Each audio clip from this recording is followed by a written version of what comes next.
भैया जी, कहीं मैं आपका एक बार फिर स्वागत है। बातचीत के सिलसिले को जोड़ने के लिए एक बार फिर से मैं हाजिर हूं आपके बीच में।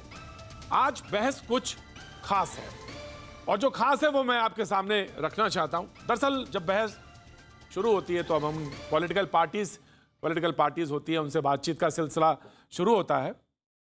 लेकिन आज विशुद्ध रूप से आपकी थाली, आपके घर के बाहर आने पर आपके तमाम सारी जो चिंताएं हैं वो और क्या क्या परेशानियां आप झेलते हैं उसके ऊपर आज बातचीत है। और आज हम उसी पर बातचीत के सिलसिले को जोड़ने के लिए आपके बीच में हाजिर हैं। जो हमारे साथ मेहमान हैं उनसे मैं आपका तारुफ जरूर कराऊंगा, लेकिन जो लोग कभी कभी मैसेज करते हैं उनका जिक्र आज बेहद जरूरी है। एक मनोहर लाल अग्रवाल साहब जो कि कोलकाता से हैं, उन्होंने मुझे एक मैसेज किया कि सर, डीजल पेट्रोल के दामों में आग लगी हुई है, रोज महंगाई चौतरफा बढ़ रही है, आप तो संपन्न आदमी हैं। आप संपन्न आदमी से मतलब यह है कि उन्होंने कहा था भैया जी आप संपन्न आदमी हैं और आपको कोई फर्क नहीं पड़ता। एक तो ये, दूसरा ये कि कोई दिन नहीं जाता, ये मैं दूसरा जिक्र कर रहा हूं उत्तर प्रदेश से, जो कि वो ये कहते हैं कि कोई दिन ऐसा नहीं जाता जब मुझे यूपी या बिहार से कोई फोन ना आता हो, कहता हो कि सर मैं शिक्षक हूं, तदर्थ शिक्षक हूं, मेरे रोजगार का, मेरे मुद्दे को आप क्यों नहीं उठाते। आप तमाम सारी बहस करते हैं लेकिन आप मेरे मुद्दे को क्यों नहीं उठाते। ऐसा कोई दिन नहीं आता जब 68,000, 69,000 या तदर्थ शिक्षक, ये तमाम सारे लोग बात ना कहते हो। ये दूसरा उदाहरण है। तीसरा उदाहरण है जयपुर से मैं रखना चाहता हूं, जहां पे कुछ दिन पहले मैं खबर देख रहा था, कुछ बहू बेटियां घर से थीं जो कि कहीं से दूर से ब्याह के जयपुर आ गईं और अपने रोजगार के लिए, अपने रोजी रोजगार के लिए या अपने शिक्षक का जो उनका पद है उसके लिए, जिसके लिए वो अप्लाई किया था, संघर्ष कर रही थी सड़कों पे। और इसके अलावा एक तस्वीर और है, और वो तस्वीर ये है जो कहती है कि आज अमूल के जो दाम है वो 2 रुपए महंगे हो गए। इसका कारण बताया गया, पैकेजिंग जो है वो 30 से 40% महंगी हो गई है। ट्रांसपोर्टेशन यानी डीजल पेट्रोल से जुड़ा हुआ मुद्दा है जो 30% इजाफा हो गया, इसलिए 2 रुपए जो है दूध के दाम में इजाफा किया गया। और जब अमूल ने किया है उसके बाद तमाम जो दूध वाले हैं, यानी जो आप पैकेट दूध लेते हैं, उन पे इजाफा होगा, असर पड़ेगा। एलपीजी गैस का जहाँ तक सवाल है, वो जो रसोई गैस है, सब्सिडी वाला सिलेंडर जो है 25.5 रुपये महंगा हो गया है। और जो कि अगर हम तुलना करें पिछले 6 महीने में तो 140 रुपये के करीब ये महंगा हुआ है। ये रसोई गैस का हाल है।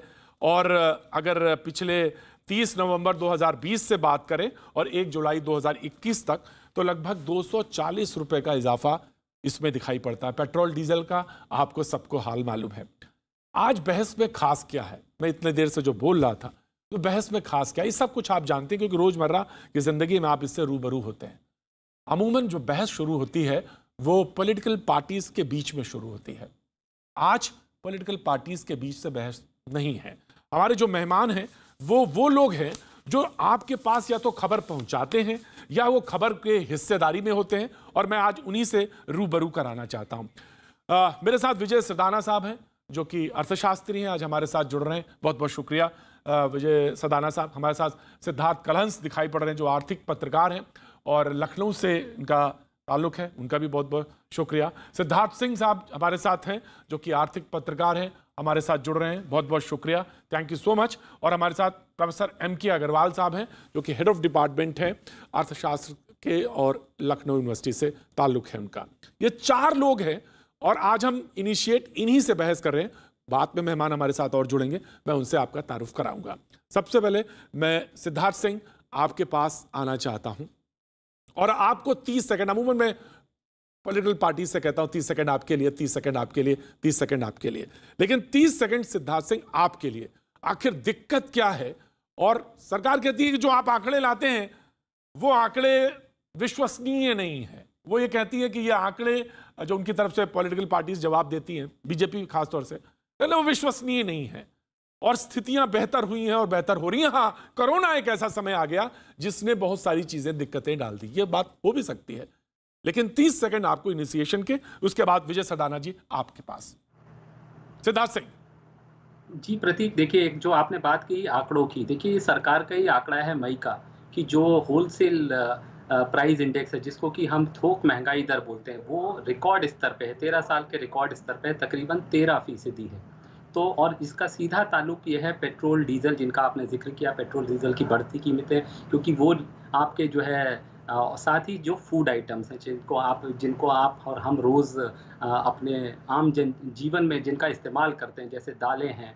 और सबसे जो इस इन सब में जो सबसे अनोखी बात ये है कि प्रतीक की जब से कोविड आया है, तो जो अपॉर्च्युनिटीज़ हैं, देखिए लोगों की जो आमदनी है, वो लगातार घट रही है, या आप कहें कि बहुत सारे ऐसे लाखों लोग हैं जिनके पास रोज़गार ही नहीं है कोविड के बाद। और जो आशा की किरण है, ये ऐसा लगता है कि सरकार जो कदम उठा रही है, उससे फटाफट ये चीज़ें जो हैं पटरी पे सिद्धार्थ, जो लौटेंगी, ऐसा भी आपने नहीं कहा लग ना रहा कि है। रोजगार आमदनी घट रही है, ये आमदनी घटने वाला जो फिगर जब रखते हैं सरकार के सामने, आई एम सॉरी, मैं आपको 30 सेकंड में बीच में इंटरप्ट कर रहा हूं, वो कहते हैं सीआईएमए वाला जो आंकड़ा देते हैं वो आंकड़े विश्वसनीय नहीं है। कुछ भी कह सकते हैं संदीप। एक बात बताएँ, कोविड आने के बाद जब स्टेट में छोटे-छोटे जो रीजनल लॉकडाउन्स हो रहे हैं, तो क्या ये दिखाई नहीं दे रहा हमको? अब अप्रैल, मई में ऑलमोस्ट नेशनल लॉकडाउन था। मतलब कहने के लिए हमने नेशनल लॉकडाउन नहीं किया, लेकिन ऐसी कोई स्टेट नहीं थी जहाँ पे लॉकडाउन्स नहीं थे। तो जो एक आम आदमी के आप हिसाब से सोच लें, या तो रेस्टोरेंट हैं, होटल्स हैं, आपके जिम्स हैं, और लोग, ज़्यादातर लोग अपने घरों से जो नौकरियाँ कर रहे थे। और दूसरी बात, कि जो लोग इन संस्थानों में नौकरी करते हैं, उनकी नौकरी तो बिल्कुल चली गई ना, क्योंकि कोई डिमांड ही नहीं है उन चीज़ों की। आज की डेट में आज भी वो चीज़ें अभी तक जो है पटरी पे नहीं लौट पाई हैं। तो इसमें किसी आंकड़े की ज़रूरत नहीं है। आप बाहर निकल जाइए, आपको खुद ब खुद दिख जाएगी। अगर आप देखना ना चाहें तो बात अलग है। राइट, आप अगर देखना ना चाहें तो बात अलग है। विजय सदाना जी, मैं आपके पास आना चाहता हूं। आप तेल तो घर में खाते ही होंगे, और आपने तो बड़ी लंबी बहस करी है कृषि जब के तौर पे जब बैठे हैं, 160 180 रुपए। तो वो जो कह रहे हैं कि उन्होंने एक तरह से जब कहा सिद्धार्थ सिंह ने, तो बोले आप जब बाहर निकलते हो आपकी आंखें तो ही है ना। तो यकीनन मानिए, जब पेट्रोल है, जब बाहर निकले तो पेट्रोल भी है, घर में आए तो मस्टर्ड ऑयल भी है। तो उन्होंने कहा कि आप कोई भी ऐसा क्षेत्र उठा, तो दूध भी, तो हर चीज ऐसी है जहां कहीं ना कहीं महंगाई की मार है। और आप आंकड़ों का जब दुहाई देते तो कहते ये विश्वसनीय नहीं है। सवाल आपके 30 सेकेंड जो आप इंटरप्रेट बोले आप जी। प्रतीक जी, ये बहुत महत्वपूर्ण चर्चा है। मैं इसमें 2-3 बातें रखना चाहूँगा। इतना आसान नहीं है जितना आइदर पॉलिटिकल पार्टीज़ और बाकी हम लोग कोशिश करते हैं इसको समझाने की। ये देश बहुत कॉम्प्लेक्स है, डिफरेंट इकोनॉमिक स्टेटस हैं, डिफरेंट प्रोडक्शन सिस्टम्स हैं, आयात निर्भर है और बाकी समस्याएँ भी हैं। ये कॉम्प्लेक्स सिनेरियो है। मेरा निवेदन आपसे ये है 2-3 चीज़ों पे जिन पे हमें ध्यान देने की ज़रूरत है। जी। हमारे पास या तो किसी सेक्टर का प्रोडक्शन का डेटा है, उसका डिमांड डेटा नहीं। कहीं पे हमारे पास डिमांड डेटा है, उसका प्रोडक्शन डेटा नहीं है। मैं उदाहरण देता हूं आपको। आज हम बात कर रहे हैं कि प्याज के दाम बढ़ गए। अक्सर हम ये कहते हैं, राइट। सब्जियों के दाम बढ़ गए। Right sir. क्या इस देश में एक भी आंकड़ा है? आप दुनिया में किसी भी डिपार्टमेंट से कह दीजिए, और मैं आपके माध्यम से भारत सरकार से कहता हूं, आप मुझे प्रोडक्शन डेटा मत बताइए कि इस देश में प्याज कितना होता है और आलू कितना होता है। मुझे ये बताइए कि इस देश में प्याज की डिमांड कितनी है। ये डेटा कहां है? क्योंकि जब तक आपके पास डिमांड डेटा नहीं होगा तो आप प्लानिंग कैसे करोगे? पहली बात। दूसरी बात, अगर आपका प्रोडक्शन डेटा है, तेलों की हम बात कर रहे हैं, अगर हम ये कह रहे हैं कि इस बार सरसों का रेट और पिछली बार का, जो खासकर आपने अभी बात करी, पिछले साल सरसों का रेट था मंडियों में 35 रुपए, इस बार है 70 से 80 रुपए। सोयाबीन का रेट था पिछली बार 35 रुपए के आसपास, इस बार 70 से 80। जब रॉ मटेरियल के दाम बढ़ गए, डबल हो गए, तो आउटपुट भी तो डबल होगा। हम ये कहते हैं कि किसान को तो 70 रुपए मिले, लेकिन तेल भी 70 रुपए मिले, कैसे हो सकता है? तो ये हमें समझना पड़ेगा कि बहुत सारी इकोनॉमिक में चीजें इंटर रिलेटेड होती हैं। हमारी समस्या ये है कि हम आइसोलेटेड वे में देखते हैं, हम सिर्फ तेल के दाम देखते हैं, लेकिन हम इस बात की किसी चैनल पे चर्चा नहीं कर रहे कि सरसों का भाव क्या है और सोयाबीन का भाव क्या है और वो भाव इतना ऊंचा क्यों है। कहने का मेरा मतलब इसी बात को लेकर है कि हम जब तक होलिस्टिक व्यू में इकोनॉमिक पॉलिसी नहीं करेंगे, एक विकेट पकड़ के खड़े हो जाएंगे, कहेंगे यही सही है, तो आप कहीं नहीं पहुंच पाएंगे। कहने का मेरा रिक्वेस्ट ये है, 30 सेकंड में आखिरी में ये कहना चाहूंगा, आपको पूरी इकोनॉमी को end to end supply chain पूरी देखनी पड़ेगी। कुछ अपोजिशन पार्टी सिर्फ तेल की बात करेंगे, लेकिन महंगाई हो गई सरसों के बीज और सोयाबीन में, उसकी चर्चा नहीं करेंगे। कुछ कहेंगे देखिए साहब सरसों के बीज महंगे हो गए इसलिए तेल महंगा हो गया, जबकि दोनों चीजें हैं। जैसा कहा कि आंखें हैं तो पूरा देखिए ना, आधा क्यों देखते हो? ठीक है सर, जब तक आप क्योंकि सदाना साहब, देखोगे, समझ नहीं आएगा। विजय सदाना साहब, हमारी डिबेट में आप लगभग हर कृषि के मामलों में रहते हैं और हमारा आपका लंबा डिबेट का इशू रहता। आज मैं एक सवाल आपसे पूछता हूं। सिद्धार्थ कलंस, मैं आ रहा हूं आपके पास। एक लंबा रिपोर्टिंग का सिद्धार्थ कलंस का, एक बिजनेस रिपोर्टिंग का एक एक्सपीरियंस है, मैं आ रहा हूं। लेकिन मैं विजय सदाना साहब आपसे एक सवाल पूछना चाहता हूं। फिर आप ये क्यों कह रहे थे 2014 में एक सुंदर सा सपना दिखा रहे थे? जब आप उधर होते हैं तब ये सपना दिखाते हैं, और जब कांग्रेस आती है तो वो एक सपना दिखाती है, और बार बार इस सपने को ना तो कोई हकीकत में, धरातल में कोई सामने लाने की कोशिश करता है, और जब हम सवाल पूछते हैं तो आप कहते हैं होलिस्टिक अप्रोच रखिए। नहीं, आप ऐसा है प्रतीक जी, 2014 में तो शायद हम बहुत जल्दी होगा, हमारी मुलाकात नहीं हुई थी। और जहां तक बात है, आप मेरे मैं आपकी बात नहीं कर रहा हूं सर, मैं आपकी बात नहीं कर रहा हूं, मैं आपकी बात नहीं कर रहा। अच्छा, ये सवाल तो मैं आपसे पूछ ही नहीं रहा, ये सवाल तो मैंने एक सामने रखा उन लोगों के लिए। बिल्कुल सही, ये बात महंगाई डाइन खाए जात है, ये गाना जितनी फिल्मों में नहीं चला, जितना गाना फिल्मों में नहीं चला, उतना टेलीविजन ने प्रोग्राम दिखा दिखा के चला दिया। मैं आपको, अगर मैं झूठ बोल रहा हूं तो आप, अगर मैं झूठ बोल रहा हूं तो इसको कह दीजिएगा आप झूठ बोल रहे हैं। मैं एक लाइन में आपका जवाब देता हूं। बिल्कुल, बहुत महत्वपूर्ण सवाल आपने उठाया। मेरा आपके माध्यम से, आपका प्रोग्राम जनता का प्रोग्राम है, मैं जनता से निवेदन करता हूं, इलेक्शन आने वाले, हर चुनाव घोषणा पत्र में आपको बहुत सारे लॉलीपॉप मिलेंगे, हम ये फ्री दे देंगे, वो दे देंगे, ये कर देंगे। आप सवाल पूछिए कि इसका पैसा कहां से आएगा।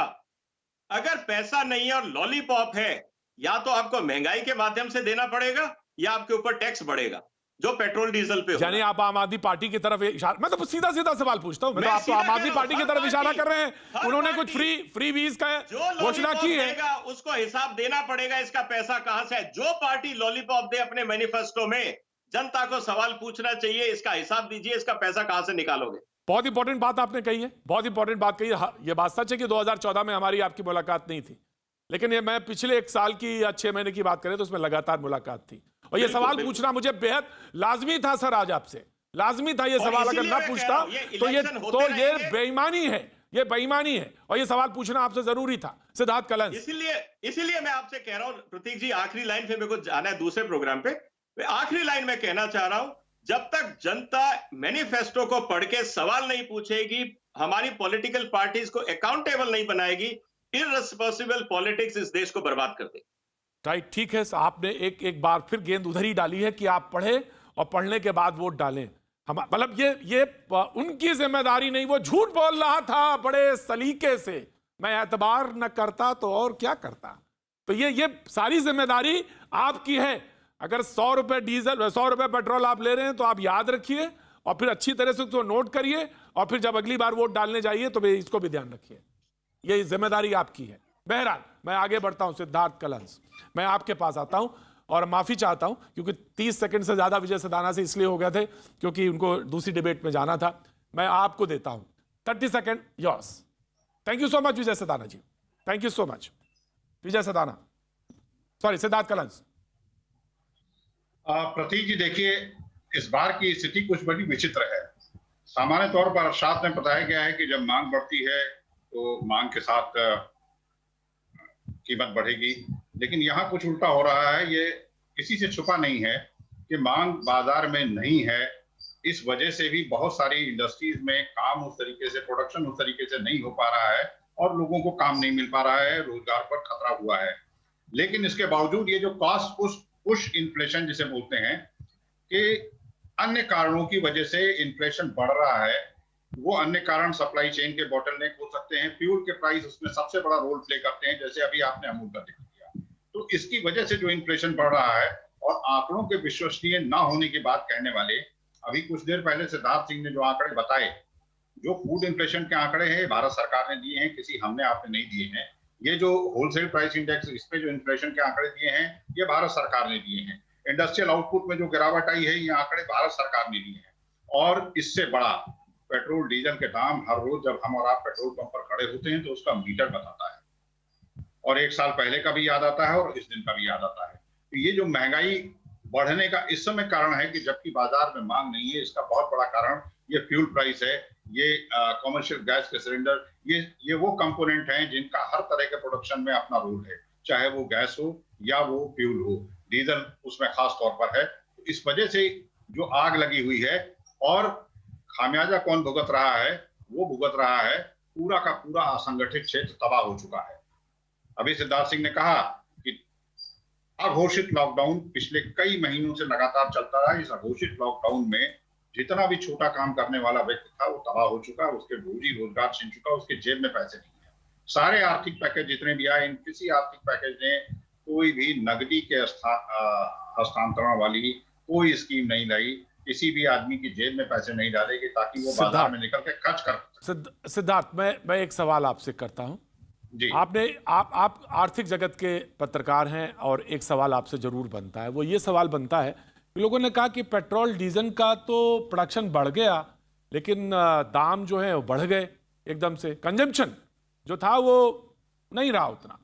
अब सवाल ये कि दाम क्यों बढ़ गए? फिर एक बात तो लोगों ने ये कही, दूसरों ने कहा कि जीएसटी में ले आओ तो उससे चीजें बहुत सहूलियत हो जाएगी। एक तर्क ये दिया जाता रहा पेट्रोल डीजल को लेकर, क्योंकि उन्होंने माना कि ये कंपोनेंट ऐसा कंपोनेंट है जिससे महंगाई बढ़ जाती है। दूसरी बात ये कि वो कौन से फैक्टर्स हैं इस वक्त जो महंगाई के कंट्रीब्यूट कर रहे हैं, ये मैं जानना चाहता हूं आपसे। देखिए, इस समय सबसे बड़ा फैक्टर जो महंगाई कंट्रीब्यूट कर रहा है वो है फ्यूल के प्राइस बढ़ना, ये सबसे बड़ा फैक्टर कंट्रीब्यूट कर रहा है। और दूसरा जो सप्लाई चेन का मैनेजमेंट है, ये दो चीजें सबसे ज्यादा महंगाई पर असर डाल रही हैं। ये आपने बिल्कुल सही कहा कि डीजल पेट्रोल का कंजम्पशन घटने के बावजूद, लेकिन सरकार के पास रेवेन्यू हासिल करने का और दूसरा चारा लगता है, या तो सरकारें भूल गई हैं, इसके अलावा और कोई जैसे दूसरा चारा नहीं दिखता है कि जब भी आपको आपका रेवेन्यू में शॉर्टफॉल दिखता है, आपको लगता है कि पेट्रोल डीजल के ऊपर इसकी कीमत को बढ़ा दो और इससे जो पैसा आएगा उस पैसे का इस्तेमाल किया जाएगा। तो इसके अलावा ऐसा लगता है कि सरकारें बाकी सारा गणित भूल चुकी हैं और उनको जनता की जेब से पैसे निकालना वही एक सबसे मुफीद तरीका लगता है, जो कि पेट्रोल डीजल। आज मैं सिद्धार्थ सिंह और सिद्धार्थ कलंस और हमारे साथ प्रोफेसर एम के अग्रवाल भी जुड़ेंगे कुछ देर में, मैं उनका भी स्वागत करूंगा। और मैं राजीव चंद्रशेखर जी का स्वागत करता हूं। Thank you so much Rajiv ji programme से जुड़ने के लिए, thank you so much. Surendra Rajput ji Congress का पक्ष रखने के लिए हमारे साथ दोनों लोग जुड़ रहे हैं। जबरदस्त पैनल है, बहुत अच्छा पैनल है, खुल के बात हो सकती है। मैं एक सवाल और जानना चाहता हूं सिद्धार्थ सिंह के पास जाने के। सिद्धार्थ, सवाल यह कि फैक्टर्स पे बात हो रही है, महंगाई को लेकर बात हो रही है, पेट्रोल डीजल पे सबसे पहले उंगली उठने लगती है कांग्रेस। बीजेपी कहती है कांग्रेस वालों से कि आपके स्टेट में है, आप अपनी स्टेट में कम कर लीजिए, आपके पास तो चारा है। यही हम सारे लोग डिबेट में सुनते हैं, जो भी डिबेट हम आर्थिक पहलू पे करते हैं हम यही सुन लेते हैं, अरे भाई कांग्रेस वाले अपने यहां कम कर लीजिए। कांग्रेस वाले बीजेपी से पूछने लगते हैं कि भाई मेरे पास रेवेन्यू का एक चारा मात्र वही है। और दूसरा सवाल, ये बात सच थी और सच है कि 100 सालों में ऐसी आपदा नहीं देखी दुनिया ने नहीं देखी। तो बहुत सारी जो लोग कहते हैं कि इंटरनेशनल मार्केट का आप असर देखिए और यहां देखिए, तो वो फर्क है और वो फर्क सब जगह महसूस किया गया, इसलिए यहां भी एक महंगाई का एक फैक्टर यहां भी देखा जा सकता है। इसका जवाब जानना चाहता हूं सबसे पहले सिद्धार्थ सिंह।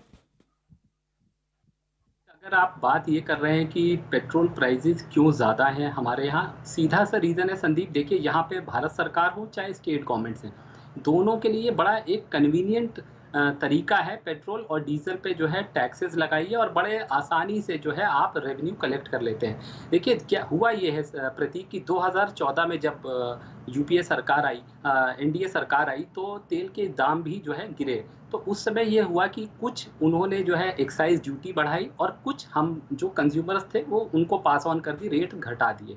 लेकिन उसके बाद उन्होंने एक नया तरीका निकाला कि पेट्रोल और डीजल पे जो एक्साइज ड्यूटी लगती थी उसको उन्होंने घटाया और उसको उन्होंने कन्वर्ट कर दिया स्पेशल एडिशनल एक्साइज ड्यूटी में, जो कि स्टेट्स के साथ शेयरेबल नहीं है प्रतीक।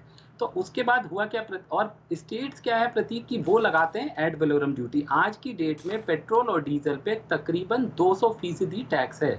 मतलब पिछले 5 साल में ये जो पेट्रोल डीजल से जो टैक्स आज कलेक्ट कर रही है भारत सरकार या राज्य सरकारें, वो तकरीबन प्रतीक 5 गुना हो चुकी है। मतलब अगर मैं कहूँ 2014-15 में तकरीबन 1 लाख करोड़ वो कलेक्शन था, तो मेरे 19-20-21 में तकरीबन वो 5 लाख करोड़ के ऊपर है दोनों का मैं मिला के बोल रहा हूँ, state government as well as central government. लेकिन इसमें जो एक बारीकी वाली बात यह है कि सेंट्रल गवर्नमेंट ने बड़े चालाकी से, बड़े सलीके से उन्होंने एक्साइज ड्यूटी लगातार कम करते गए और स्पेशल एडिशनल एक्साइज ड्यूटी लगाते गए। हाँ, एक बात जरूर है कि राज्य सरकारों का भी ये दायित्व बनता है, और कम से कम बीजेपी शासित राज्य सरकार, क्योंकि वित्त मंत्री को मैंने कई बार सुना है कि वो ये कहती हैं कि राज्य सरकारों और भारत सरकार को मिलके जो है इस बात पे गौर करना चाहिए। हालांकि ये पोजीशन भारतीय जनता पार्टी की 2014 के पहले नहीं थी। 2014 के पहले वो ये नहीं कहते थे कि ये काम राज्य सरकारों का, वो पूरी की पूरी जिम्मेदारी भारत सरकार पे डालते थे।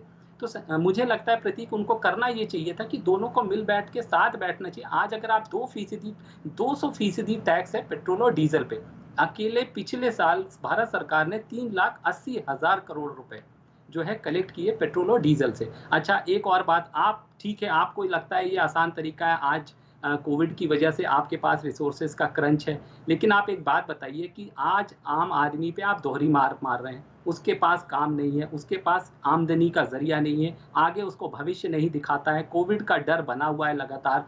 तो ऐसे में वो जाए कहाँ, जाए कहाँ? मतलब, और आप जो ये हम लोग मान रहे हैं ना कि आप इससे पैसा कलेक्ट करके उसको वेलफेयर के लिए दे रहे हैं, ऐसा नहीं होने वाला। अगर आप डिमांड पुश करते, अगर आप ये कोशिश हमारी सरकार की ये होती कि जल्द से जल्द हम अर्थव्यवस्था को पटरी पे लाएं, जितने जल्दी हम इकोनॉमिक एक्टिविटी को गति देंगे, तो उससे जो आपके अपने आप, जब इकोनॉमिक एक्टिविटी होगी तो अपने आप लोग पैसा खर्च करेंगे, लोगों की आमदनी बढ़ेगी, तो आपके रिसोर्सेज अपने आप आएंगे। तो ये जो सिर्फ dependence on petrol diesel which is leading to inflation, which is leading to महंगाई, सर। राजीव चंद्रशेखर, मैं आपके पास आता हूं। सुरेंद्र राजपूत जी, आपके पास। आप सारी चीजें लगभग सामने हैं। दोनों लोग एक विख्यात पेपर्स में लिखते हैं और दोनों लोग अपना अपना एक वजूद है, दोनों ने अपनी बातें रखी। राजीव जी, मैं जानना चाहता हूं, आम आदमी जाए तो कहां जाए? आज एक ट्वीट भी है और उन्होंने ट्वीट किया है पूर्व वित्त मंत्री ने, और उन्होंने गैस का एक हवाला भी दिया है। सिलेंडर्स के जो दाम के बताएं वो आपने देखे होंगे कि 30 नवंबर 2020 में 594 रुपए का, 1 जुलाई 2021 को 834 रुपए का। ये रसोई गैस का है। पेट्रोल डीजल पे बात हो रही थी, वो आप जानते हैं। दूध पर बात हुई, 2 रुपए लीटर महंगा हुआ है, और एलपीजी सिलेंडर पर भी बात हुई। सारे लगभग ऑल फैक्टर्स पे बात हुई। जानना ये चाहते हैं कि आखिर आम आदमी जाए तो कहां जाए, वो आम आदमी जिसको आपने वादे किए थे। अब सवाल पूछने का वक्त ये है। राजीव चंद्रशेखर। तो मैं थोड़ा ये 2-3 मिनट में विस्तार से इसका मैं आपको रिस्पॉन्स करूं। पहले तो मैं आपको याद दिला दूं कि 2010 से 2014 इस देश में जो रैम्पेंट इन्फ्लेशन का एक दौर चला था, इंक्लूडिंग डबल डिजिट इन्फ्लेशन, उसको 2014 से 2020 जनवरी तक एक मॉडरेट इन्फ्लेशन रजीम में प्राइम मिनिस्टर नरेंद्र मोदी के सरकार ने लाया है। तो मैं एक बड़ा फैक्ट प्रेजेंट करना चाहता हूं कि इन्फ्लेशन हमारी सरकार के लिए एक बहुत ही अहम मुद्दा है और अहम इशू है, क्योंकि हम जानते हैं कि inflation is a tax on the poor. एक तो ये मैं क्लैरिफाई कर दूं कि हमारा रिकॉर्ड रहा है कि हमने जो इन्फ्लेशन का एक माहौल छोड़ गए थे यूपीए और कांग्रेस 2010 और 2014 से तक, हमने 14 से 20 तक उसको एक मॉडरेट इन्फ्लेशन रजीम में बदल दिया था। दूसरा, आपने भी कहा और हम सब जानते हैं कि कोविड की महामारी के स्टार्ट होने के बाद, यानी कि 2020 फर्स्ट क्वार्टर के बाद, हमारे इकोनॉमी पे काफी चैलेंजेस आए हैं, और उसमें एक चैलेंज ये है कि हमारे हेल्थ केयर कॉस्ट, दोनों स्टेट के लेवल पे और सेंटर के लेवल पे, हेल्थ केयर के कॉस्ट, वैक्सीन के लिए, पीपीई किट के लिए, कोविड सेंटर बनाने के लिए, आईसीयू बनाने के लिए, ऑक्सीजन फैक्ट्रीज बनाने के लिए, हमारा जो हेल्थ केयर कॉस्ट रिक्वायरमेंट्स हैं दोनों स्टेट के लेवल पे और सेंटर के लेवल पे काफी ज्यादा हो चुका था। तीसरा मैं पॉइंट बोल दूं कि इंटरनेशनल क्रूड प्राइसेस ने in the last few months has hardened. इसको अगर आप बड़े डिस्पैशनेटली और पॉलिटिकल के रेटरिक को छोड़कर आपको अगर एनालाइज करोगे, आप ये नतीजे पे पहुंचोगे कि पेट्रोलियम पे जो टैक्स लगा है टुडे और पेट्रोलियम का जो रेवेन्यू ले रहे हैं दोनों स्टेट और सेंटर, वो इसीलिए ले रहे हैं, जैसे धर्मेंद्र प्रधान जी ने 2 हफ्ते पहले कहा है, क्योंकि स्टेट का और सेंटर का जो एडिशनल स्पेंडिंग रिक्वायरमेंट है हेल्थ केयर के लिए, उसे फंड कर रहा है, नंबर 1। नंबर 2, ये क्यों why is petroleum price, why is LPG cylinder going up और why is inflation in May June दोनों क्यों जा रहे हैं? इसके लिए आंसर बड़ा स्पष्ट है। एक तो पेट्रोलियम इंटरनेशनल प्राइसेस हार्डन हुए हैं।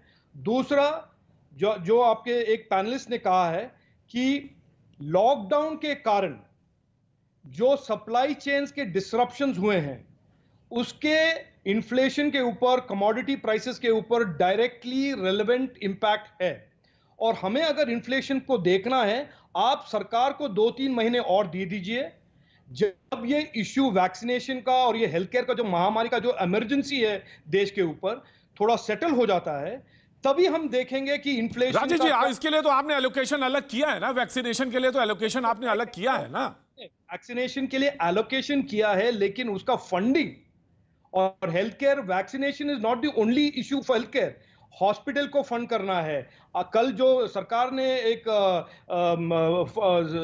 गवर्नमेंट गारंटी स्कीम दिया है कि नए अस्पताल बनाएंगे, नए मेडिकल इंफ्रास्ट्रक्चर बनाएंगे, उसके लिए रिसोर्सेज सेंटर को मोबिलाइज करने हैं।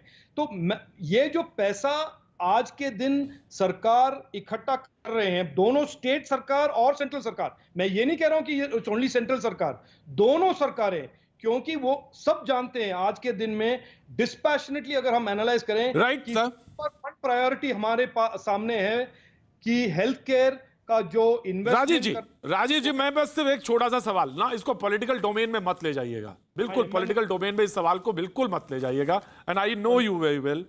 हाँ जी, आप बहुत संजीदगी से जवाब देते हैं, मैं आपको जानता हूं, तो मैं बहुत पॉलिटिकल डोमेन में ले जाने की जरूरत नहीं। तो 2014 में ये बातें कहने की क्या जरूरत थी? ये सवाल आपसे पूछा जाना चाहिए कि नहीं पूछा जाना चाहिए? क्या सवाल? 2014 में जब आप बात कह रहे थे महंगाई डाइन खाए जाते, तो वो कंपोनेंट्स और आज के कंपोनेंट्स में क्या फर्क है? ये लोग जानना चाहते हैं। वादे तो आपने भी तो किए थे और आपने भी बार बार सरकार को कटघरे में किया था, कांग्रेस को खड़ा किया था। तो लोग जानना चाहते हैं कि भाई वो तो सीधा सीधा रखते हैं ना, 594 रुपए का एलपीजी का गैस का सिलेंडर, अब 834 रुपए का। तो ये जवाब तो आपको देना है ना सर। मैं दूंगा जरूर। मैं 2014 से 2020 का जो आपने हमारा रिकॉर्ड देखा है, हमने इन्फ्लेशन मॉडरेट किया है, हमने इन्फ्लेशन मॉडरेट किया था। आज के दिन में हम एक इकोनॉमिक इमरजेंसी से गुजर रहे हैं, हम एक हेल्थ केयर इमरजेंसी से गुजर रहे हैं, और उसके साथ इंटरनेशनल क्रूड प्राइसेस भी हार्डन हो रहे हैं। तो ये एक सिचुएशन है, मैं मानता हूं एक एनॉमली है, जो अगले 3 to 6 महीने में जब ये हेल्थ केयर इमरजेंसी जो right sir, I have taken your point. मुझे 3 महीने दीजिए, मुझे 3 महीने दीजिए, 4 महीने दीजिए, things will improve, things will improve, just give me 3-4 months, the things will improve. और ये 3-4 महीने बहुत इंपॉर्टेंट हैं, और कई मॉनसून का भी है, कई फैक्टर्स रहते हैं जो इकोनॉमिक्स को अच्छी तरह से समझते हैं, वो इस बात को जानते हैं। लेकिन राजीव चंद्रशेखर जी कह रहे हैं, सुरेंद्र राजपूत जी, कि 3-4 महीने दीजिए, चीजें दुरुस्त होंगी, दुरुस्त नजर आएंगी। सिद्धार्थ कलेंस, मैं भी आपके पास आता हूं, सिद्धार्थ सिंह उसके बाद मैं आपके पास आता हूं, लेकिन पहले सुरेंद्र राजपूत जी, आपका रिमार्क। प्रतीक भाई, पहले तो मैं आपको और आपके चैनल को बधाई दूं कि आज आपने इतनी अच्छी, इतनी सार्थक और इतनी सम्यक बहस और इतने अच्छे। अरे ये मत सोचिएगा कि मैंने क्योंकि आपको लग रहा होगा क्योंकि कांग्रेस बीजेपी जो है कटघरे में खड़ी है तो आपको मजा आ गया होगा। मैं इसलिए कह रहा हूं, मैंने बहस इसलिए ली है कि आपके शहर में, आपके जो रोजगार के मसले पे लोग परेशान हैं, जो चाहे जयपुर का हो, चाहे कोलकाता से हो, चाहे यूपी से हो, हमने मुद्दा इसलिए उठाया है। मेरा मतलब ये कतई नहीं है कि चुनाव नजदीक है और कांग्रेस को इससे कोई फायदा हो रहा है या नुकसान हो रहा है। अब सुनिए अरे अब सुन तो लीजिए, चुनाव 2024 में है, 2024 में है चुनाव अभी नहीं है।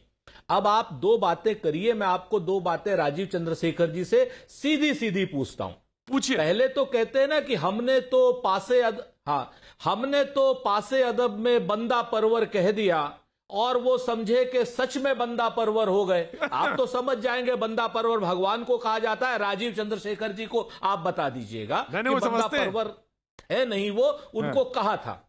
ठीक है ना। एक बात आप इस चीज को देखिए, इतनी बड़ी लॉप्स लॉ, हॉप्स लॉ, पता नहीं कौन कौन से लॉ अभी राजीव चंद्रशेखर साहब बता रहे हैं, एक सिंपल लॉ नहीं बता रहे हैं कि भाई 3.59 डीजल पर एक्साइज थी 2014 में। आखिर वो कौन से कारण थे कि पेंडेमिक आने से पहले 2020 तक 32 रुपए डीजल पर एक्साइज कर दी और 9.50 रुपए एक्साइज ड्यूटी पेट्रोल पर थी। आखिर वो कौन से कारण थे कि 33 रुपए आपने डीजल पर एक्साइज ड्यूटी कर दी और जिसकी वजह से ये पेट्रोल और डीजल के प्राइस में आग लग गई। इंटरनेशनल प्राइस, ये प्राइस, वो प्राइस सब अपनी जगह पर है। इमरजेंसी एनोमलीज उसके बाद 2020 के बाद आई है। उससे पहले जो आपने 25 लाख करोड़ रुपए की केंद्र सरकार ने लूट की है, लुटेरों की जो सरकार है, वो पैसे कहां हैं उसको देखना पड़ेगा। उसकी वजह से जो महंगाई बढ़ी है उसको देखना पड़ेगा। सरसों का तेल आज की डेट में 220 रुपए से ऊपर है किलो का और आपकी सरसों का प्राइस वही का वही है। चीनी आगे बढ़ रही है, गन्ने का प्राइस वही है। आप हमको सिर्फ यह बताइए कि किसान के जितने प्रोडक्ट हैं उनके तो सारे के प्राइस वही हैं, बाकी जितने हम दो और हमारे दो के प्रोडक्ट्स हैं उनके प्राइस बढ़ रहे हैं, जिनकी वजह से महंगाई बढ़ रही है। और पाताल गंगा से लेकर के आकाश गंगा तक की जितनी रिफाइनरीज हैं वो बगैर कुछ किए रोज का रोज दाम कमा रही हैं, रोज का रोज दाम बढ़ा रही हैं। आपके सामने है इस बात को। मैं आपको कुछ चीजें आपके सामने रख देता हूं। राजीव सिंह ने जिन प्लीज कंप्लीट करिए सुरेंद्र राजपूत। हाँ बिल्कुल, आप ये देखिए कि इस सरकार ने गरीब के चूल्हे से लेकर के गरीब की चिता तक सब कुछ महंगा कर दिया। गरीब की चिता पे जो लकड़ियां पड़ती हैं वो दुगने प्राइस पर हैं। चूल्हे की स्थिति गैस चोर बाजारी करें, चोर बाजारी करें हम आप, सुरेंद्र राजपूत चोर बाजारी करें हम आप, मौके का फायदा उठाएं हम आप, रेमडेसिविर पे बेचे ब्लैक में हम, और आप ब्लेम करेंगे कांग्रेस का सरकार को, तो ये कैसे सही है? हाँ, हमारी प्रवृत्ति, हमारी भी प्रवृत्ति वही है राजपूत जी, मैं कहूंगा प्रवृत्ति वही है हमारी भी, मौके का फायदा। सुन लीजिए ना, सुनिए ना, मौके का फायदा कहते ना, बकरी पाती खात है ताकि काढ़ी खाल, और जो नर बकरी खात है ताको कौन हवाल। आप मुझे बताइए, अरबों रुपए खरबों रुपए आप खा गए पेट्रोल और डीजल की एक्साइज ड्यूटी में, 2 रुपए के दूध पर सब लोग हंगामा मचा रहे। अजीब किस्म का देश है भाई, ये अजीब किस्म के लोग हैं, अजीब किस्म की मीडिया है। मैं तो खुलेआम कहता हूं, ठीक है, आप पूछिए, मुझे अच्छा लगा, बढ़ा है, मुझे अच्छा लगा कहने का, वो बढ़ा दिया, हंगामा काट दिया आपने। 25 लाख करोड़ रुपए आप लूट ले गए, क्या नाम जो है एक्साइज ड्यूटी के नाम। Rajeev Chandrasekhar please respond, Rajeev Chandrasekhar please respond to this question, please respond this question very quickly. Sir, professor Agarwal I am coming, professor Agarwal I am coming, please respond this question very quickly. आपने कहा था ये एक चर्चा में राजनीति मत लाओ, राइट सर, मैंने कहा था। ये जनाब है, ये तो राजनीति ही कर रहे हैं। इसमें जो उन्होंने कहा है, इसमें एक भी कोई फैक्ट ही नहीं है, बस राजनीति करना चाहते हैं। इसमें अगर हम एनालाइज करें, कांग्रेस के सरकार ने 2010 से 2014 तक सरकार पे 3 लाख करोड़ के ऑयल बॉन्ड्स थोप के चले गए थे। उसको पैसा वापस कौन देगा? आइए उस पर भी जवाब देते। और ऐसा मैं दे रहा हूं, 25 लाख करोड़ में से 4 लाख करोड़ रुपए ले लो, 21 लाख करोड़ कहां चले गए? 25 लाख करोड़ में से 4 लाख करोड़ ले लो, 21 लाख करोड़ का हिसाब दीजिए। लूटे हैं आप लोग, लूट की है आपने, आप कौन से लूट की है। आप 4 लाख करोड़ ले लीजिए, 3.5 छोड़िए, 4 लाख करोड़ ले लीजिए, 5 लाख करोड़ ले लीजिए, 20 lakh crore. Surendra Rajput, hold on, cool down. Right. Rajiv, please respond. Rajiv, please respond. Rajiv. ये क्या का डिबेट है? कुछ भी बोलते हैं ये लोग, एक भी उनके पास सही फैक्ट्स नहीं है। कहते हैं कि लोग, सरकार पैसा खा रहे हैं, एक पैसा, इससे ज्यादा अकाउंटेबल सरकार इस हिस्ट्री ऑफ इंडिया में हुआ ही नहीं है। एक एक पैसा अकाउंट करती है। और ये कहते हैं कि 2010 से, और ये भूल जाते हैं कि 2010 से 2014 तक जो ऑयल बॉन्ड सरकार के सर पे ठोक के गए थे कांग्रेस वाले 3-4.5 लाख करोड़ का, उसका पैसा कौन भरेगा? और ये यहां पे आके जब लोग जानते हैं, देश Allow me to respond. I will allow you. I will allow you. You have to wait. Sir, you have to wait. Rajiv, please complete. Yeah, we are all aware that we are going through a global pandemic. It is an unprecedented pandemic. Right. To use this to characterize हमारे सरकार को as being wrong or right is total vulture politics. इसमें ना तो facts है ना तो सच है. Right sir, right sir. Surendra Rajput, गिद्ध की दृष्टि से राजनीति, और दूसरी बात जो सवाल उन्होंने कहा कि जो ऑयल बॉन्ड आप थोप के चले गए थे, भार जो आप दे के चले गए थे, उसका तो भुगतान हमें भी करना पड़ा ना। वो उसका कौन निपटारा करेगा? सुरेंद्र राजपूत जी। सर आ रहा, professor Rajput, professor Agarwal, I am coming. Right sir, Surendra Rajput ji, ना प्लीज रिस्पॉन्ड। सर बहुत भले इंसान है राजीव चंद्रशेखर साहब। फिर से एक शेर याद आ गया दाग का। कहते हैं कि दामन आपको मुशायरे की पड़ी है, यहाँ पे जान निकली जा रही है। जी हम काम करते हैं और ये शायरी करते हैं। ना, बड़े संजीदा आदमी है, सर इरशाद सुरेंद्र राजपूत जी कहते हैं ना सर कि दामन पे कोई छींटा ना, खंजर पे कोई दाग, तुम कत्ल करो हो के कमाल करो हो। ये सच बात ये है, ये कत्ल भी कमाल के साथ करते हैं, कोई सबूत नहीं छोड़ते। अभी इन्होंने ऑयल बॉन्ड की बात की। 2010 से 2014 मान लीजिए 3,40,000 करोड़ के थे, तो आदरणीय राजीव चंद्रशेखर जी, राज्यसभा मेंबर, 20 लाख करोड़ या 25 लाख करोड़ जो आपने लूट की है आम जनता से एक्साइज ये शब्द का इस्तेमाल क्यों कर रहे हैं सुरेंद्र राजपूत? सुरेंद्र राजपूत, ये शब्द का इस्तेमाल क्यों कर रहे हैं? मैं बिल्कुल फिर से करूंगा, क्योंकि लुटेरे हैं इसलिए करूंगा। इन्होंने जो 25 लाख करोड़ की लूट की है, उसमें से 5 लाख करोड़ रुपए ऑयल बॉन्ड के दे दे, 20 लाख करोड़ का हिसाब दे। अब आप आ जाइए, इन्होंने जो इमरजेंसी एनोमलीज की बात की, लूट पर डिबेट करवा दीजिए। हम बात करेंगे आपके अगस्ता वेस्टलैंड वाले लूट, स्पेक्ट्रम वाले लूट, कोल ब्लॉक वाले लूट। अब आप आ जाइए ना, हमें पता है, लोग जानते हैं, हमें मालूम है आपका मालूम है, आपको इसी पर आना है। अब नहीं कोई नियम आएगा, अब कोई नियम नहीं, अब आप इनको नहीं है बंद कर। मैं रोकूंगा, बिल्कुल रोकूंगा Surendra Rajput. Of course I will stop के मेंबर हैं। नहीं, राजीव इस डिबेट में इक्वल स्टेटस मैं ये कह रहा हूं कि आप अगर लुटेरे सरकार के बारे में डिबेट करना है, आप एक सेपरेट डिबेट कर लीजिए, मुझे बुला लीजिए और इनको भी बुला लीजिए, हम लूट पर डिबेट पर भी। आप जिस दिन चाहिए करिए। अब लेकिन मुद्दे की बात सुनिए, मैं फिर से कहता हूं, अब आज हमसे कहते हैं ये लोग, आंकड़ों की बात कहते हैं, आंकड़ों की। अरे भाई, ये बड़ा मसला है यार। प्रतीक भाई बोल लेने दीजिए ना, फिर आप कह दोगे कि ब्रेक आ गया।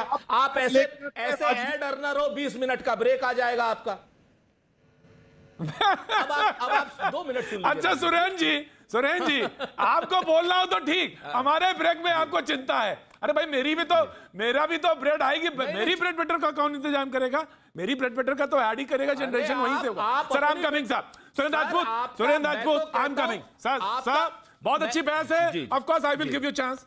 प्रोफेसर अग्रवाल, कुछ बहुत सवाल है सर, मैं दे रहा हूं Surendra Rajput, I will come to you sir, you will respond sir, of course you will respond sir. आप ऑपोजिशन है, मेन ऑपोजिशन है, मैं आपको पूरा अख्तियार है, मैंने अभी आप ही के कोट किए, of course you will get sir, you have to be honest. मैं थोड़ा सा प्रोफेसर अग्रवाल, कुछ सवाल पूछे गए और आपने डिबेट में सुने, और ये कहा गया कि ये जो चीजें हैं, जो है कुछ फैक्टर्स हैं, जिसमें एक कोरोना फैक्टर भी है, वो एक बहुत बड़ा फैक्टर है जो कि इंटरनेशनल अरेना में भी था और देश उससे प्रभावित हुआ। दूसरी बात कही गई जी, पेट्रोल डीजल के बारे में कहा गया। दूसरी बात उन्होंने कही कि एग्रीकल्चर पे कुछ चीजें हैं जो कि हम प्रोड्यूस नहीं करते, हमें बाहर से लानी है, इस वजह से वहां पे असर था, इसलिए यहां भी असर हुआ। जी प्रोफेसर अग्रवाल, रिस्पॉन्ड करिए, योर ओपनिंग रिमार्क्स महंगाई पर।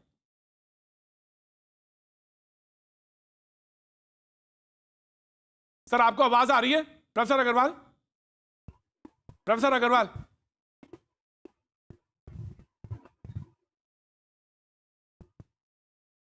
प्रोफेसर अग्रवाल, राइट, मैं एक छोटा सा ब्रेक ले लेता हूं सर, मैं एक छोटा सा ब्रेक लेता हूं। ब्रेक के बाद मैं आपसे फिर एक बार मुखातिब होऊंगा। वक्त एक छोटे सा ब्रेक का, ब्रेक के बाद मैं फिर हाजिर हूं। भैया जी, कहीं मैं आपका एक बार फिर स्वागत है। बातचीत के इस सिलसिले को जोड़ने के लिए एक बार फिर से मैं हाजिर हूं और जो मेहमान हमारे साथ लगातार बने हुए हैं उनसे एक बार फिर से आपका तारुफ करा दें। सिद्धार्थ कलन से हमारे साथ जुड़े हैं, आर्थिक पत्रकार हैं। सिद्धार्थ सिंह आर्थिक पत्रकार के तौर पे हमारे साथ जुड़े हैं लगातार, thank you so much. Rajeev Chandrasekhar सांसद बीजेपी हमारे साथ बने हुए हैं, thank you so much sir. Surendra Rajput Congress के प्रवक्ता हमारे साथ मौजूद है, thank you so much. Break पे जब मैं जा रहा था जी, सुरेंद्र राजपूत जी, ऑफकोर्स आपको मैंने रोका था, मैं ऑफकोर्स आपके पास आऊँगा, लेकिन उससे पहले मैं सिद्धार्थ सिंह आपके पास आना चाहता हूँ और ये जानना चाहता हूँ कि बहुत सारे लोग ये बात कह रहे हैं कि रोजी रोटी, रोजगार चला गया या आमदनी कम हो गई है, जो पहले थी उससे ज़्यादा आमदनी अब नहीं रही। इस मुद्दे पर कोई न बात करता है, ना बहस करता है, ना इसमें कहीं चर्चा होती है, लेकिन वो ये कहते हैं कि आमदनी कम हुई है हमारी और स्थितियां खराब हुई हैं। ऐसे में क्या उपाय हैं जो सरकार को करना चाहिए, या उस पर बातचीत शुरू हो तो कहीं ना कहीं चीजें निकल के आए। जैसे राजीव जी ने कहा कि जस्ट गिव मी 3 months और 4 months, things will be better. Siddharth Singh, what do you think, आप क्या सोचते हैं? नहीं देखिए प्रतीक, एक बात मैं ये साफ कर दूं आपको, 3-4 महीने में अगर चीजें नेचुरली ठीक हो जाएंगी तो जो इस समय लोग जिस कठिनाई से गुजर रहे हैं उसका क्या होगा। जो व्यक्ति जिसको इस समय मदद की जरूरत है उसको राहत अभी चाहिए। देखिए सर, सरकार ने पैकेज दिया 1.1 करोड़ का, लाख करोड़ का तो अभी पैकेज दिया, तो पैकेजेस तो लगातार बीच में भी आए, कोरोना के फर्स्ट पीरियड में भी आए, और राजीव जी ने इसका तर्क भी दिया। Now the debate is open ना सर, तो उन्होंने तर्क भी दिया कि पैकेजेस दिए गए हैं, फ्यूल करने की इंडस्ट्री को भी कोशिश की गई है, और जहां तक माइक्रो लेवल का सवाल है वहां तमाम सारे फैक्टर्स फ्यूल किए गए हैं। तो इस पूरे चीजों को देख के सिद्धार्थ सिंह जी जवाब दिया जाए। सुरेंद्र राजपूत आ रहा हूं मैं जी। प्रतीक 26 लाख करोड़ का सो कॉल्ड पैकेज दिया गया है। आप उसको 26 लाख नहीं, आप चाहें तो उसको और बड़ा भी बोल सकते हैं, तो बोलने में कुछ भी नहीं जा रहा है, लेकिन ज़मीनी हकीकत बिल्कुल अलग है प्रतीक। देखिए, सरकार ने ज़्यादातर लोन गारंटी स्कीम्स अनाउंस की हैं कि अगर आप रोज़गार करते हैं या किसी तरह का धंधा करते हैं, किसी तरह की आपकी फैक्ट्री है, तो आप आएँ और लोन ले लें। लेकिन लोन किसको मिलेगा प्रतीक? जो कि स्टैंडर्ड है, जो उस व्यक्ति का रिकॉर्ड अभी तक ठीक है। ऐसे कितने लोग बचे होंगे ये मुझे पता नहीं, ऐसी संख्या बहुत कम होती जा रही है। और जो लोग लोन ले भी रहे हैं वो पता है प्रतीक क्यों ले रहे हैं? प्रतीक क्यों लोन ले रहे हैं? वो इसलिए ले रहे हैं क्योंकि इस लोन पे जो रेट ऑफ इंटरेस्ट है वो बहुत कम है। तो वो लोग क्या कर रहे हैं, इस समय लोन लेके जो उनके पुराने कर्ज हैं, जो उन्होंने ज्यादा इंटरेस्ट रेट पे लिए, उनको रीपे कर दे रहे हैं। तो ये तो बहुत घातक चीज है, ये तो और मुश्किल में डालने वाली चीज है सर। प्रतीक, और एक बात सुनिए, मैं आपको बोलूं कि प्रतीक आप लोन ले लीजिए, आप अपने आसपास देखिए ना, आप अपने ऑफिस में ही देखिए प्रतीक, कि अगर आपके आसपास आप पिछले 1 साल में आपकी अपनी कंपनी ने, या मैं जहां काम करता हूं, या हम लोग बाहर भी देख लें, क्या नए रोजगार का सृजन हुआ है? मैं सरकार के ही आंकड़े आपको बता देता हूं। जो सरकार ने परसों जो नया पैकेज अनाउंस किया ना, तो उसमें एक उनकी आत्मनिर्भर रोजगार गारंटी योजना है, जिसके तहत जिन लोगों को नया रोजगार मिलता है और जिनकी तनख्वाह या पगार 15,000 तक है, तो उनका जो प्रोविडेंट फंड है वो सरकार देगी, दोनों का, चाहे वो एम्प्लॉयर का हो चाहे एम्प्लॉय का हो, उसका शेयर सरकार देगी। आपको पता है उसमें कितना राशि आवंटित की गई थी? 22,000 करोड़। और कितनी इस्तेमाल हुई है? 902 करोड़, तो 10% से भी कम। तो ये तो आपको ये हकीकत बयान कर देगी कि रोजगार की क्या स्थिति है। मतलब रोजगार का सृजन ना के बराबर हुआ है। ठीक है, अच्छा, आप मुझे कह रहे हैं आप लोन ले लें, मैं किस बात के लिए लोन ले लूं? किस आशा पे लोन ले लूं? कोई डिमांड है नहीं बाहर, किसके लिए लोन लूं मैं? जब मुझे ये नहीं दिख रहा है कि आने वाले समय में कोई बिजनेस मेरा, उसकी मांग बढ़ेगी, कुछ मेरा जो है मुझे इस तरह का बिजनेस एक्सपेंशन करने की ज़रूरत है। अभी तो मैं जो मेरा अभी करंट कैपेसिटी है वही मैं उसको फुल कैपेसिटी पे ऑपरेट ही नहीं कर रहा हूँ, तो मैं क्यों कर्ज लूँगा? किस आशा पे कर्ज लूँगा? और तीसरी बात, जो ये बात की जा रही है ना कि हमें हेल्थ इंफ्रास्ट्रक्चर के लिए बड़ा पैसा प्रोवाइड किया है, वो भी एक लोन गारंटी स्कीम है। और लोन गारंटी स्कीम में सरकार का जो हिस्सा आता है ना, वो 50,000 करोड़ में से 5,000 करोड़, और वो भी आज नहीं आपकी लायबिलिटी बनेगी।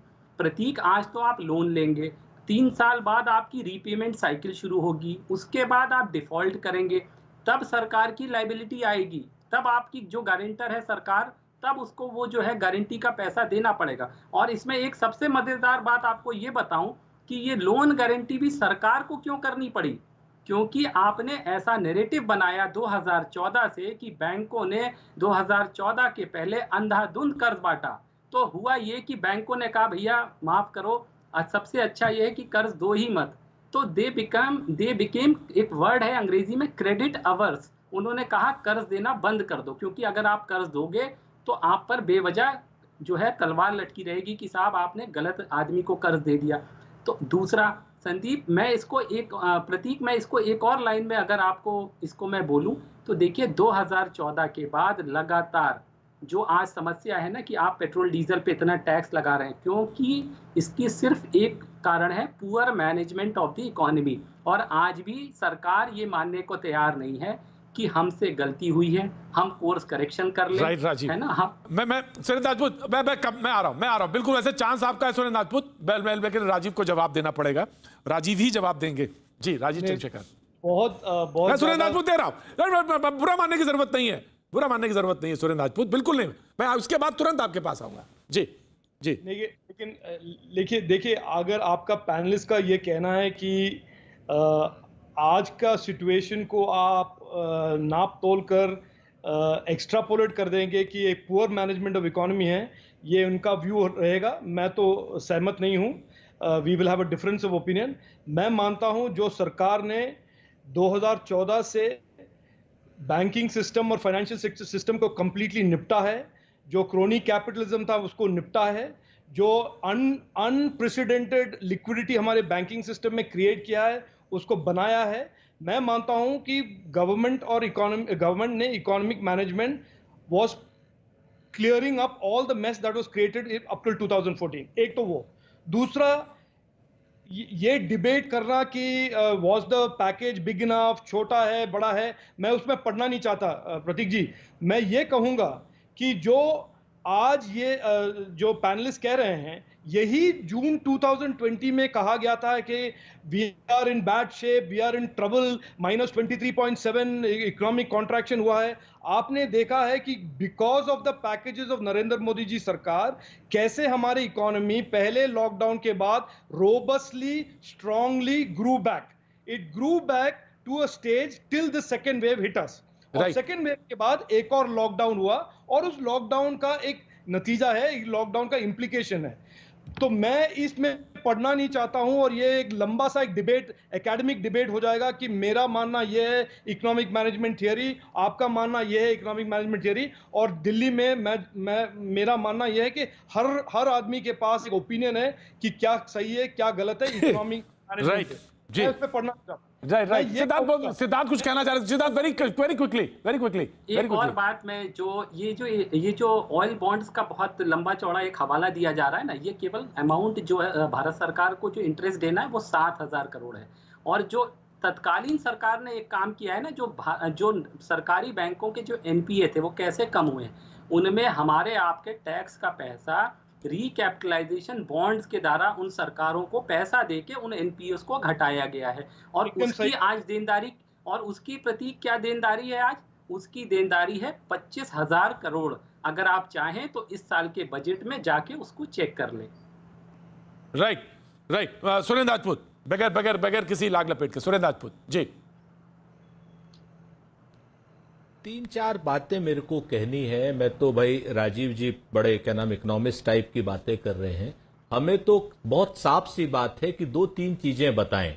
जो अर्थशास्त्र के नियम होते हैं वो सब, सिद्धार्थ कलहंस जैसे आदमी बैठे हैं, सिद्धार्थ सिंह जी जैसे बैठे हुए हैं, आप बताइए जब डिमांड बढ़े, आमदनी बढ़े, तब महंगाई बढ़े तो समझ में आती है। आमदनी घट रही है, महंगाई बढ़ रही है, ऐसी हमने कोई आज तक सरकार नहीं देखी, ना ऐसा कोई मैनेजमेंट देखा हमने। इकोनॉमिक मैनेजमेंट की बात करने वाले लोग आज नोटबंदी के बाद हमारे इकोनॉमिक को पूरा बिल्कुल बर्बाद करने के बाद खड़े हैं, कहते हैं कि 100 दिन बाद हमें ये कर लेना। उसके बाद आ जाइए जीएसटी के पुअर मैनेजमेंट की वजह से मध्यम वर्गीय व्यापारी और छोटे व्यापारियों को बर्बाद करने वाले लोग खड़े हैं आज की डेट में। किसानों के काले कानून को ला करके एमएसपी की प्राइस गारंटी न दे करके खड़े हैं। किसानों को बर्बाद करने वाले लोग आज आपके सामने हैं। एक्साइज ड्यूटी 3 रुपए 3.5 रुपए से 32 रुपए करने वाले लोग खड़े हैं आज की डेट में, कह रहे हैं हमने मैनेजमेंट बहुत अच्छा कर दिया। हमारा तो दो बातें, एक बात साफ पूछनी है कि भाई जब सरसों का रेट नहीं बढ़ा तो सरसों के तेल का रेट क्यों बढ़ा ले रहे हो? नहीं, आप हमको बताओ। आप आम आदमी को देना चाहते हो, राहत देना चाहते हो, तो हमको विजय सदाना साहब ने यह कहा कि सरसों का रेट बढ़ा 70 और 80 रुपए दिया। उन्होंने कहा कि रेट बढ़ा, तो आप ये कैसे एक्सपेक्ट कर सकते हैं महंगी सरसों भी हो और आप तेल भी सस्ता ले? तो ये नहीं हो सकता। नहीं, रुकिए ना, मैं आपसे बताऊं, सरदाना जी तो बाकायदा क्या कहते हैं क्या नहीं कहते हैं, मैं आपको सरसों के रेट का रेट भी भेज देता हूं। इनके जो खाद्य रसद मंत्री है ना, वो कहते हैं ऐसे ना बोलिए सुरेंद्र राजपूत जी, इस तरह से नहीं। देखिए, हाँ, बोलना पड़ेगा, बोलिए, बात तर्क में बोलना पड़ेगा। जो आदमी गलत बोलेगा, कमेंट नहीं करिए, आप तर्क पे बात करिए, तर्क पे बात करिए। नहीं, कमेंट तो करने पड़ेंगे। देखिए, मैं आपको बताऊं, सत्य एक है, तथ्य कई हो सकते हैं। मैं आपको एक चीज बताऊं, अब मैं आपको विजय सरदाना की बात मानूं नहीं, आप अपनी बात कहिए ना, बात मानूं, आप अपनी बात कहिए, कहते हैं, आप अपनी बात कहिए ना। हाँ। इनके मिनिस्टर, अरे भाई आप बोलने तो दीजिए सर। मैं आप जितना बड़ा प्रस्तोता नहीं हूं सर, देश विदेश में नहीं जाना चाहता हूं, तारतम्य में टूट जाता है, बोल नहीं पाता हूं, डर जाता हूं आपसे। मैं रमई काका के पोते से कौन नहीं डर सकता, आप बताओ। तो मैं जो आपसे कह रहा था कि जब जो सरसों के तेल की बात से लेकर के आप गन्ने तक की बात कर लीजिए, किसी चीज का दाम आप जब बढ़ाते नहीं हैं, और किसान के उत्पाद का दाम तो आप बढ़ाते नहीं है, लेकिन किसान के खाद का दाम बढ़ा देते हैं, किसान की दवाई पर 18% लगा देते हैं, किसान के फार्म इक्विपमेंट्स पे 28% और 18% की जीएसटी लगा देते हैं, जहां दाम वहां से बढ़ता है। जब दाम वहां से बढ़ता है लेकिन किसान को अपना पैसा मिलता नहीं है, डीजल का प्राइस आप डबल कर देते हैं, किसान को अपनी फसल का डबल उचित मूल्य मिलता नहीं है, किसान भी बर्बाद, नौजवान भी बर्बाद, रोजगार परक विकास है नहीं। 2014 से लेके आज तक नौकरियां दी तो है नहीं, आपने छीनी है नौकरियां। तो आप बताइए कौन लोग खरीद लेंगे? वो बेचारे जो मझोले व्यापारी हैं और जो छोटे व्यापारी हैं, उनके पास डिमांड ही नहीं है। हमने इनसे कहा कि आप कुछ मत करिए, 6,000 रुपए हर मजदूर की, किसान की जेब में हर महीने डालिए, तो कम से कम मार्केट की इकोनॉमी बढ़े। ये कहते हैं कि हम 26 लाख करोड़ का पैकेज ले आए, वो अभी सिद्धार्थ सिंह जी ने उसकी सच्चाई बता दी। तो मेरा स्पष्ट रूप से इनसे एक ही बात कहनी है कि अगर आपको सरकार चलानी नहीं आती, आपको अर्थव्यवस्था चलानी नहीं आती, डॉक्टर मनमोहन सिंह जी से ट्यूशन ले लीजिए। कौन रोक रहा है? वो मना कर रहे हैं क्या? मोंटेक सिंह अहलूवालिया साहब को बुला लीजिए, रघुराजन साहब को बुला लीजिए। ये सारे के सारे लोग जब आप बुला लेंगे तो निश्चित तौर पर देश हमारा है, सरकार हमारी है, आपकी भी सरकार हमारी है। ये जो पुअर मैनेजमेंट आपने कर रखा है, इसको तो कम से कम सही करिए। राजीव जी जवाब दीजिए। वो ये कह रहे हैं कि जो नाम बता रहे हैं उनको लीजिए, आप अपने मन मुताबिक वाले कांग्रेस को मत छाटिए, जो ये नाम बता रहे हैं उनको लीजिए। हिंदुस्तान के लोग अभी भूले नहीं है 2010 से 2014 के इकोनॉमिक सिचुएशन, आपके ड्रीम टीम के कारण। तो आप उसे अभी साइड में छोड़ दीजिए, और ये जो ज्ञान है, जो आप पॉलिटिकल ज्ञान दे रहे हैं, आप वोटिंग के टाइम पे जाके ट्राई कर लीजिए वोटर्स के साथ। मैं प्रतीक एक बड़ा क्लैरिटी देना चाहता हूं आपको इस मुद्दे, इन्फ्लेशन के मुद्दे पर।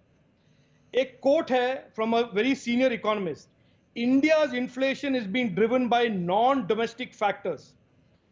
Pulses and vegetable oils are heavily influenced by global prices. Number one. दूसरा, मैं आपको मैं आंकड़े दे रहा हूं। मैं ये इस तरह से पॉलिटिकल रेटरिक में जाना नहीं चाहता, क्योंकि ये पॉलिटिकल स्पीच मेकिंग का ओकेजन नहीं है। आज के दिन ग्लोबल फूड इन्फ्लेशन दुनिया भर में food inflation is 39.7%. Cereal inflation is 36.6%. Wheat prices are up 28%. Maize is up 89%. और हमारे देश में vegetable inflation is minus 1.92%. और food inflation is only 5%. और ये है economic management. आज it is very easy, प्रतीक, बहुत अरे, कुछ कहना, प्रतीक भाई बोलना पड़ेगा। हर इश्यू पे क्रिटिसाइज करना, एक कॉन्टेक्स्ट को भूल जाना। कहते हैं ना कि तुम्हारी फाइलों में गांव का मौसम गुलाबी है, मगर ये आंकड़े झूठे, ये दावे किताबी हैं। तुम्हारी मेज चांदी की और तुम्हारे जाम सोने के, मगर किसान के घर में आज भी फूटी रकाबी है। आप इस चीज को देखिए, आपका पड़ोस का देश है, भिखारी देश है पाकिस्तान। उसने 43 रुपए पर लीटर पेट्रोल कम कर दिया, 42 रुपए पर लीटर डीजल कम कर दिया। प्रतीक, मैं और कुछ कहना चाहता हूं। राइट सर, कहिए, मैं सुन रहा हूं, सब लोग सुन रहे हैं। सुरेंद्र जी सुन लें दीजिए। 42 रुपए, सुरेंद्र 42 रुपए, सुरेंद्र जी, 43 रुपए, सुरेंद्र राजपूत जी, राइट सर, देश है Pakistan. Right sir, package 80 crore लोगों में खाना बांटना, 26 लाख करोड़ का स्टिमुलस पैकेज, और वेरी इंपॉर्टेंट 7.5% बना दिया आपने 80 करोड़ लोगों को। हम 40 करोड़ को ऊपर लेके आए थे गरीबी रेखा से। Surendra Rajput, please listen sir. सरकार ने किया है, ये जो सरकार ने किया है, इसको हमको प्रशंसा देना चाहिए। ये नहीं कि हम हर इश्यू को पॉलिटिक्स में बदलकर ऐसे वल्चर पॉलिटिक्स को कर दे। I don't have a problem कि हम डिबेट करें कि स्टिमुलस पैकेज ज्यादा होना चाहिए, कम होना चाहिए, डायरेक्टेड होना चाहिए, नहीं होना चाहिए। हम उस पर सब डिबेट कर सकते हैं, लेकिन इसको भाई नरेंद्र मोदी जी का एक वीडियो दिखा देता हूं जरा सा। Surendra Rajput ji, sir Surendra Rajput ji, please debate पर रहेंगे। आप जो कहेंगे हम मानेंगे, आप जो कहेंगे हम मानेंगे, आप जो बोलेंगे वो डिबेट पे माना जाएगा। वीडियो क्यों दिखाते हैं? नहीं सर, वीडियो दिखाने की कोई जरूरत नहीं सर। मान लीजिए सर, मैं आपकी बात की इज्जत रखता हूं, आपके बात की वजन है। सुरेंद्र राजपूत जी, आपके बात का वजन है, आपकी बात काफी है। मैं सिद्धार्थ कलंस, मैं आपके पास आना चाहता हूं। अब सवाल यह है कि सोल्यूशन क्या है? सोल्यूशन क्या है?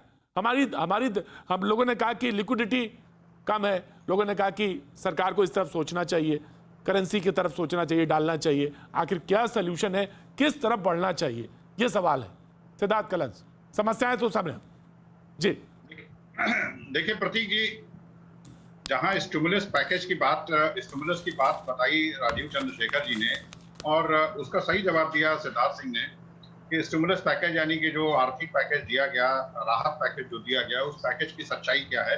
लेकिन अभी राजीव चंद्रशेखर जी ने अपने आप एक जवाब भी दिया। उन्होंने कहा कि बहस इस बात पर होनी चाहिए कि जो स्टिमुलस दिया गया है ये ज्यादा होना चाहिए या कम होना चाहिए, डायरेक्ट होना चाहिए।